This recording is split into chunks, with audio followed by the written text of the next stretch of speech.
Candace Cameron Bure is in a lot of trouble right now because of something she said in a recent interview. And JOJO SIWA has some choice words for her. And after their drama a couple months ago, I'm sure she's all the more ready to clap back. Before we get into anything, I want to let you guys know that today's video is sponsored by PIA, which stands for Private Internet Access. They, of course, take privacy seriously. Not only does PIA hide your IP address, it encrypts your entire connection. This protects your internet activity from everyone, your internet service provider, network admins, hackers, government censors, etc. Not only is it comforting knowing you're protected online, but by using PIA, you also get endless internet entertainment options. PIA works with all major streaming services, so you have unrestricted access to all your favorite content anywhere in the world.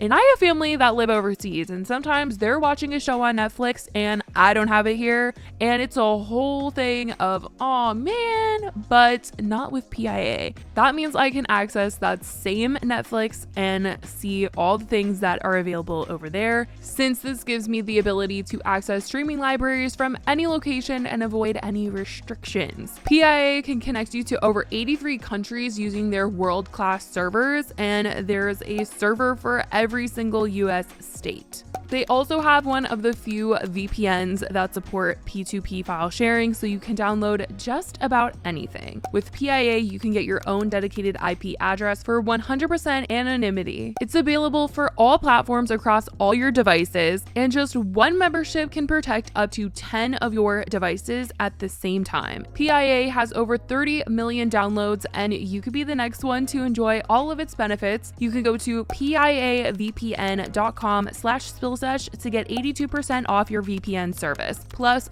4 free months with a 2-year plan. It comes out to around $2 a month, and there's a 30-day money-back guarantee. So once again, go to piavpn.com/spillsesh and get that 82% off your VPN service. So thank you to PIA for sponsoring today's video, and let's get into everything going on. If you guys don't know Candace, she's an actress who played DJ Tanner on the show Full House and played her once again in the Netflix reboot Fuller House.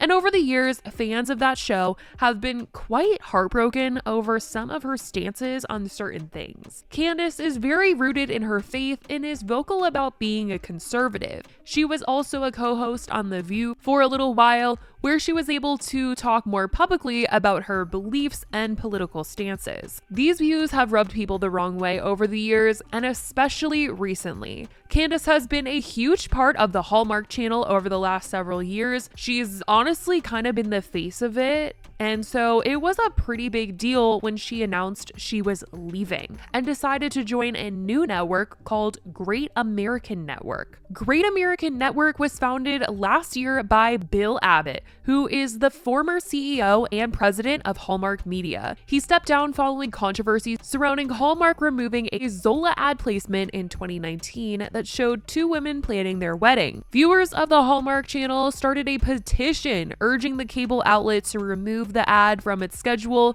and the company claimed that they had a desire to avoid controversy, so they removed it. But over the last few years, Hallmark has been trying to change directions and stray away from being this uncontroversial conservative network. They've really tried to incorporate a lot more into their movies and be more inclusive. And this year, Hallmark announced that this Christmas season, they would show their first ever movie featuring a same-sex storyline as the plot's primary focus. Jonathan Bennett stars in it, and he took to Instagram to announce it a while back, saying, "The Holiday Sitter will make history as the first leading gay couple in a Hallmark Christmas movie ever.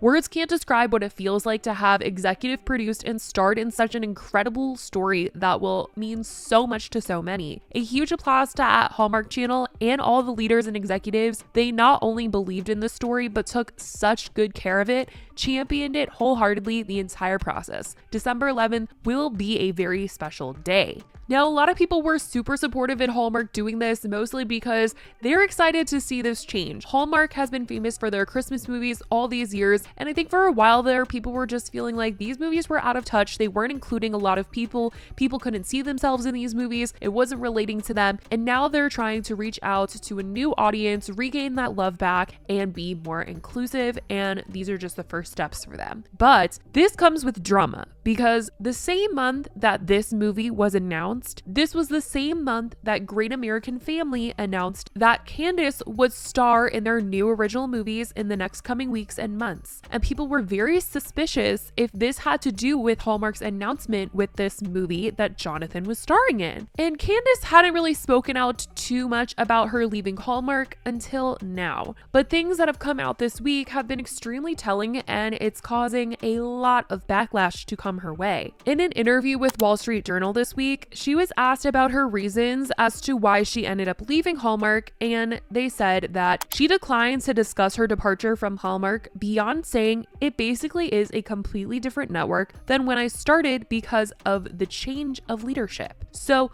once Abbott left, she's saying that things got different over at Hallmark. And I think a lot of people are hearing that as, do you mean they started getting more inclusive? And that's the changes that you've seen and that you don't like? I will say that her and Abbott did have a very close relationship. He kind of started her career on Hallmark. Obviously, she started her career in Full House, but in terms of being the face of Hallmark, he really gave her this shot. And I feel like she was probably really close with him, and him not being there, she maybe wasn't getting as many opportunities because there were a lot of people that they were probably trying to bring in to be more inclusive, and she couldn't be in every single movie. So I feel like it could be a mix of those two things. But later in the interview, they start to talk about Hallmark's new movie coming out that is an LGBT love story. And the interviewer asked Candace if this new network that she has joined will also be making inclusive films as such. And according to the Wall Street Journal, she said, no, I think that Great American Family will keep traditional marriage at the core. This sentence alone,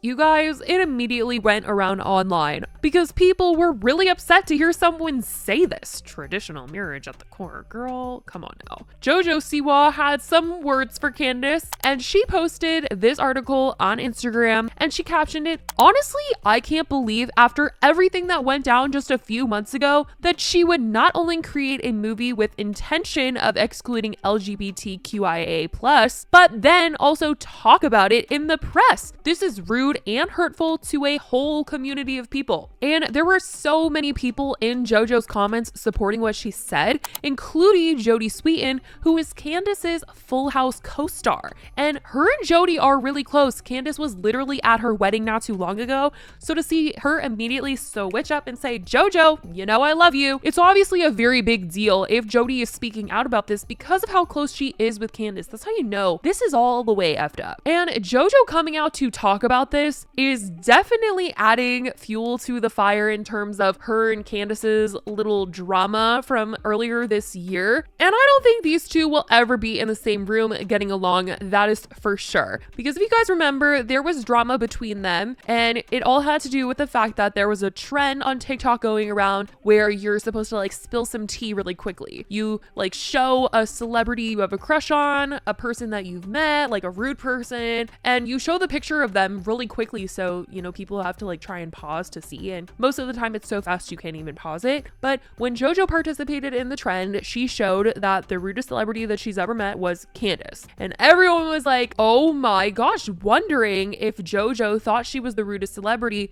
because people did know that Candace was a conservative and she has been very public about her conservative views. And there was conversations on The View when Candace was a co-host where they were talking about the LGBT community, and Candace wasn't really saying the best of things. And some people felt like maybe that's why JoJo showed her, but that was just speculation. And Candace ended up posting a whole video on her Instagram discussing the TikTok and saying that she reached out to JoJo and she she was eventually able to get JoJo on the phone, and she wanted to get to the bottom of the situation. And she said that she had no idea what she did to JoJo, so she just wanted to make things right. And JoJo told her that, she had basically just like blatantly ignored her one time on a red carpet, and that's why she said it. She was like, it's not a big deal. I didn't think it was even gonna blow up. Like, I'm so sorry, and all that stuff. And Candace said that this was a big lesson to JoJo to use her platform for good, because saying things like this about someone being rude has an effect. And it was definitely strange for sure, because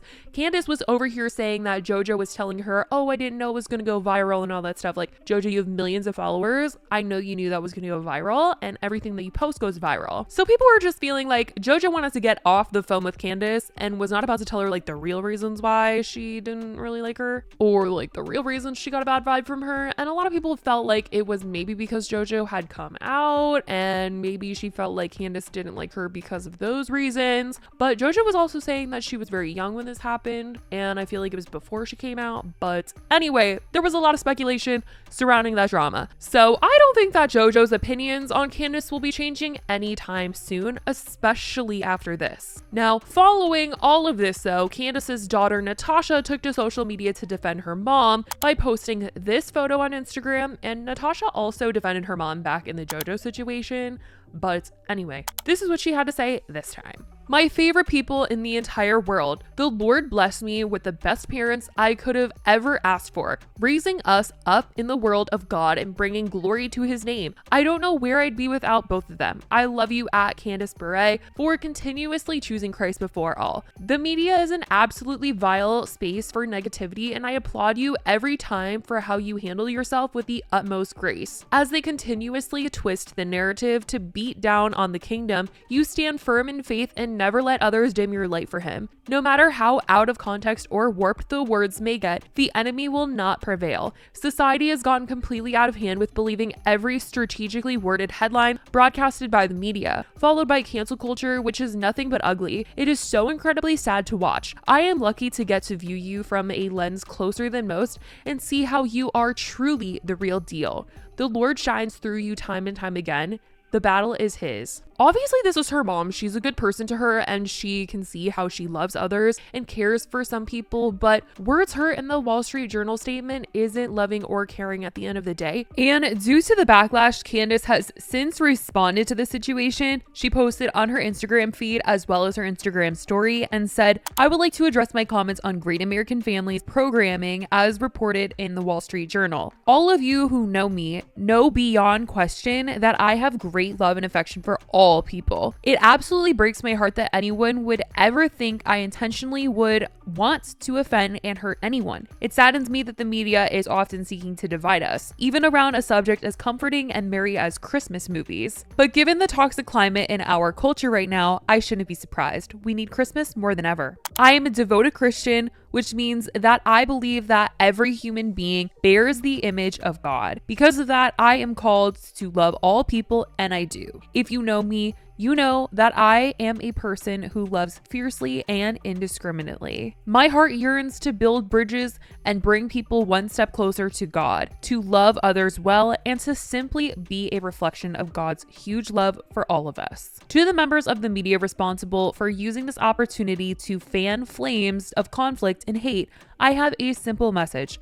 I love you anyway. To those who hate what I value and who are attacking me online, I love you. To those who have tried to assassinate my character, I love you. To everyone reading this of any race, creed, sexuality, or political party, including those who have tried to bully me with name calling, I love you. I have long wanted to find a home for faith-based programming. I am grateful to be an integral part of a young and growing network. I had also expressed in my interview, which was not included, that people of all ethnicities and identities have and will continue to contribute to the network in great ways, both in front of and behind the camera, which I encourage and fully support. I've never been interested in proselytizing through my storytelling, but in celebrating God's greatness in our lives through the stories I tell. The God we serve is a wildly creative and loving God. He didn't just capture a small part of my heart, He has captured all of my heart. He will be reflected in everything I do and say, in my family, my work, and my interactions with people from all walks of life. God's love and God's compassion is front and center. All of this comes from love that God gives Himself showered upon humanity when He gave the gift of joy and forgiveness on the first Christmas morning 2,000 years ago. It is why I love Christmas stories and sharing true joy and true peace with millions of people around the world. And in the sole motivation of pure love, I hope you'll join me in sharing God's hope for all the world this Christmas season. Call that my Christmas wish. Now, after reading all that, I will say that she honestly only really needed to say, hey guys, I'm not against the LGBTQ plus community, because that is really the thing that is sticking out to people here. And I feel like she is really upset, feeling like people are coming for her religion. And I know a lot of religious people. I know a lot of religious people in the LGBTQ plus community as well. I think there's just been a lot of things that people have heard her say, and a lot of people who feel like she hasn't really made it very clear where she stands on that. And she just needed to clarify, hey guys, I support the LGBTQ plus community. And that would have been that. And that's where this whole mess comes from. But that is what's going on with Candace. I definitely want to know what you guys think about this in the comments below. I love you guys so much, and I will talk to you in the next video. Bye guys.